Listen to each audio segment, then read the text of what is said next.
جنت کے اندر جو مقامات ہیں وہ آپ کے اعمال سے ہوں گے، لیکن جنت جانا یہ آپ کے اعمال سے نہیں ہے، یہ اللہ کے فضل سے ہوتا ہے۔ اللہ نے آپ کو توفیق دی ہے۔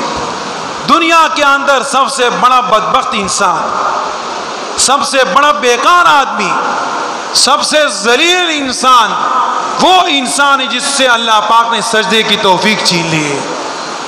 یہ جو کوئی انسان اللہ کے سامنے سجدہ لگاتا ہے یہ بڑا نیک بخت ہے، لیکن اپنے آپ کو سمجھتا نہیں ہے۔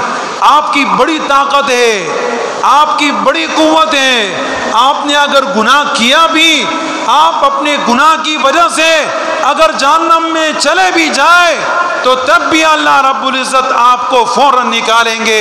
حدیث مبارکہ میں آتا ہے کہ دو اشخاص جہنم کے اندر تھے، گناہگار تھے لیکن ایمان لائے ہوئے تھے، جہنم میں جب چلے گئے چیخنے لگے، چلانے لگے، ان کی اونچی اونچی آوازیں اللہ پاک نے جب سن لی، اللہ پاک نے حکم دیا کہ ان دو بندوں کو جہنم سے باہر نکالو۔ جب ان کو نکالا گیا اللہ پاک نے فرمایا کہ تم چیخ کیوں رہے تھے، چلا کیوں رہے تھے؟ انہوں نے کہا کہ اے اللہ یہ چیخ اس لیے رہے تھے، یہ چلا اس لیے رہے تھے کہ اللہ تو رحم فرمائے، جہنم سے ہمیں نکال کے جنت کی طرف بھیج دے۔ اللہ رب العزت نے فرمایا، ایک کو فرمایا جا تو جہنم میں واپس، دوسرے کو بھی فرمایا تو بھی جہنم میں واپس جا۔ اب ایک آدمی وہ اللہ کے حکم کے مطابق دوبارہ جہنم جب چلا گیا، داخل ہو گیا، اپنے آپ کو وہاں گرایا، اللہ رب العزت نے جہنم کا وہ مقام اس کے لیے ٹھنڈا بنا دیا، جنت بنا دیا۔ دوسرا آدمی جہنم کے اندر داخل نہیں ہوا، وہاں رکا رہا۔ اللہ پاک نے اس سے فرمایا وہ فلاں آدمی تو چلا گیا، وہ جہنم کے اندر گر گیا، تو یہاں کیوں کھڑا ہے؟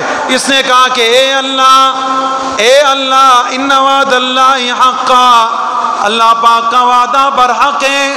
جب اللہ پاک کسی انسان کو جہنم سے نکال لیتے ہیں، میرا ایمان ہے، میرا یقین ہے، میرا عقیدہ ہے کہ اللہ پاک دوبارہ اس کو جہنم نہیں بھیجتے ہیں، لہذا میرے کو اے اللہ تیری رحمت کی امید تھی، اس لیے کہ میں نے یہ حدیث مبارکہ سنی کہ اے اللہ جب تو نے سارے کائنات کو پیدا فرمایا، زمین پیدا فرمائی، آسمان پیدا فرمائی، تو اے اللہ تو نے لکھ لیا تھا ان رحمتی غلبت علی غضبی، کہ میرا رحمت میرے غضب کے اوپر غالب ہے۔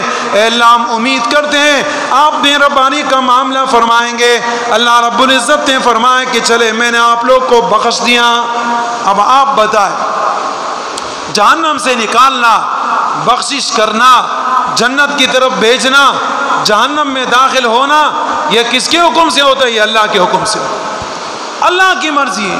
کسی کو بخش دے اور جناب کسی کو عذاب دے دے۔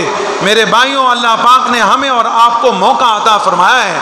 یہ دنیا کے اندر جو ہم مختصر سی زندگی گزار رہے ہیں، اذان ہوتی ہے، ہم مسجد کی طرف آتے، ہم نماز پڑھتے ہیں، اس میں ہمارا کوئی کمال نہیں ہے۔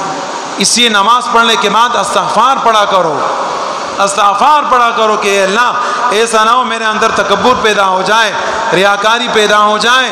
اے اللہ میں نے ایک عمل کر رہا ہوں، ایسا نہیں کہ اے اللہ میرے اندر تکبر پیدا ہو جائے، میرے کو اپنے نیک اعمال کے اوپر غرور حاصل ہو جائے، میں اپنے آپ کو بزرگ سمجھنے لگوں، میں اپنے آپ کو پرہیزگار سمجھنے لگوں۔ اے اللہ ایسا نہ ہو تو مجھ سے ناراض ہو جائے، اور اس سجدے کی توفیق اے اللہ تو مجھ سے چھین لے۔